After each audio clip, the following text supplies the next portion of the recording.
So we're here at the COP6, the Climate Summit, talking with Chris Webster with the Indigenous group that's here. Can you tell me a little bit about what the group is and what the impacts are of climate on Indigenous people around the world? Okay.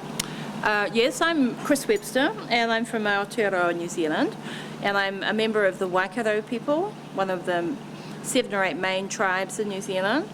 We're major landowners, and New Zealand's an island nation, so we have coastal and tidal and methane gas. We have the highest methane gas in the world as a result of all our sheep and our cows. We also have 2 million cars to our population of about 3.8 million people. So New Zealand, in its own little way, contributes enormously to the emissions factor, and of course it's affecting the climate change conditions in New Zealand. As a member of a Māori people, I'm a member also of the Māori Congress, which is it's a national organisation of Māori sectorial representation, and I sit on their science committee. I'm a planner by profession, and I'm here as part of the Indigenous Peoples Forum, which has been struggling now for something like 13 years to establish a permanent voice at the UN in order for Indigenous peoples' issues to be heard directly from Indigenous people. Many of my colleagues on the forum attending the COP6 here at The Hague have been very, very active, far more active than I on the international stage for some years. And there has been some growth in international legal instruments providing equality of identification to Indigenous peoples. There are a lot of conventions, if you wish, which are draft, which have not been adopted either by the UN or various governments. And some of those conventions also have a huge capacity to impact upon Indigenous peoples and their communities.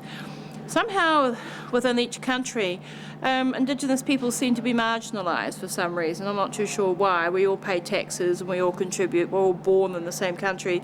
But somehow, maybe it's the colour of our skin or the deepness of the colour of our skin or the mere factors that we stand outside the government infrastructure that we're not taken into account. For New Zealand, of course, we have very good legislative controls in terms of the types of activities we're allowed to perform on our land, and Māori of course still own 5% of New Zealand's national land base, so that's in excess of about 1.6 million acres, and most of that is covered by trees and or vegetation, which is of a economic and of a material consideration and benefit to ourselves. But our government, the New Zealand government, has entered into this Kyoto Protocol in 1990, very quietly. It didn't really inform Māori of the consequences, and because most of our forests have been on our land for many, many thousands of years, and then for us to discover in the year 2000 that carbon trading or credits are not, perhaps not going to be available on land and forests planted before 1990, once again, Indigenous peoples have been marginalised from the economy and from participating in the way in which the policies and the conventions are applied. So that's a very, very strong and critical focus of the New Zealand situation.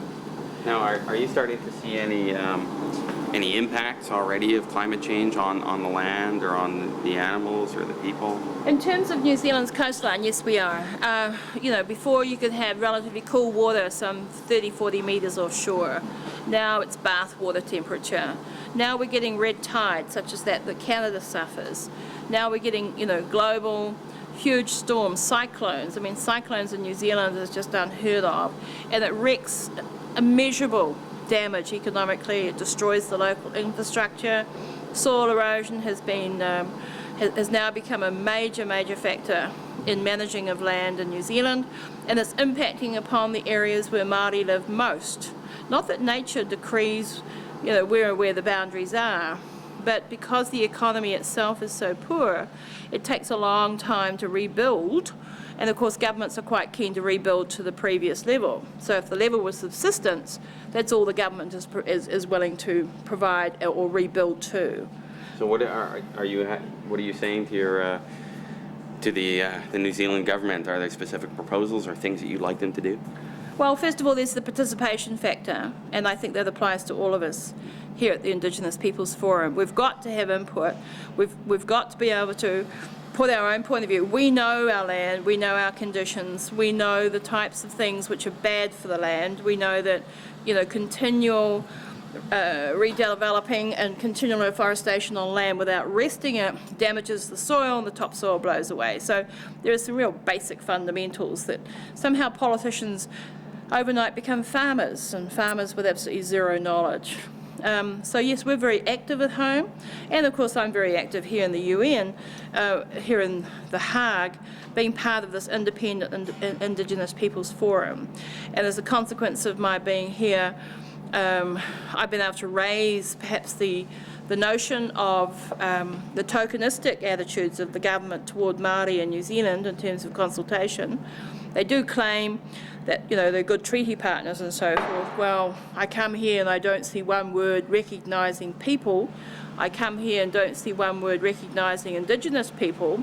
And I really have to sit back and say, excuse me, you come here and you want me to applaud you?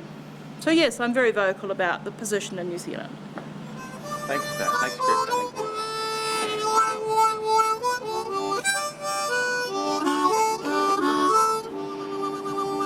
Cops are watching us.